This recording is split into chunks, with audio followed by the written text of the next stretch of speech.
ডিপিএলে নাম লেখালেন সাকিব, তবে কি ফিরছেন দেশে? ঢাকা প্রিমিয়ার লিগের ডিপিএল 2025 মৌসুমের দলবদলে লিজেন্ডস অব রূপগঞ্জে নাম লিখিয়েছেন সাকিব। এরপর থেকেই বাতাসে একটি প্রশ্ন ভেসে বেড়াচ্ছে, তবে কি দেশে ফিরছেন টাইগার অলরাউন্ডার? চিটাগং কিংসের হয়ে নাম লেখালেও বিপিএল খেলতে আসা হয়নি সাকিবের। রাজনৈতিক পট পরিবর্তনের পর এখন পর্যন্ত দেশে আসেননি সাকিব। গত বছরের অক্টোবর-নভেম্বরে ঘরের মাটিতে দক্ষিণ আফ্রিকার বিপক্ষে টেস্ট সিরিজ খেলতে চেয়েছিলেন তিনি। যে সিরিজ দিয়ে বিদায় জানাতে চেয়েছিলেন সাদা পোশাকের ক্রিকেটকে, তবে নিরাপত্তার ঝুঁকিতে শেষ সুযোগ মেলেনি তার। ভারতের বিপক্ষে কানপুর টেস্টের পর অবশ্য বিদেশের মাটিতে জাতীয় দলের হয়ে আর খেলা হয়নি তার।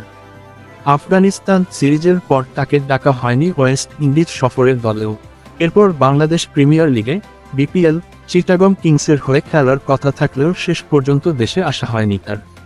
এর মধ্যে আবার রাজনৈতিক প্রেক্ষাপটে অনেকগুলো মামলায় অভিযুক্ত করা হয় তাকে, জারি করা গ্রেফতারি পরোয়ানাও। অন্যদিকে পাকিস্তানের মাটিতে চ্যাম্পিয়ন ট্রফির দলে তার অধিভুক্তি নিয়ে কথা উঠলেও বিবেচনার বাইরে চলে যান বোলিং অ্যাকশনে নিষিদ্ধ হয়ে।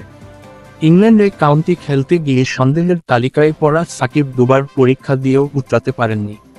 শুধু ব্যাটার হিসেবে বিবেচিত হওয়ায় তাকে আর চ্যাম্পিয়ন ট্রফির স্কোয়াডে রাখেনি বিসিবির নির্বাচকরা। 37 বছর বয়সী সাকিব আর কখনো দেশের হয়ে নামতে পারবেন কি না সে সংশয়ও রয়ে গেছে।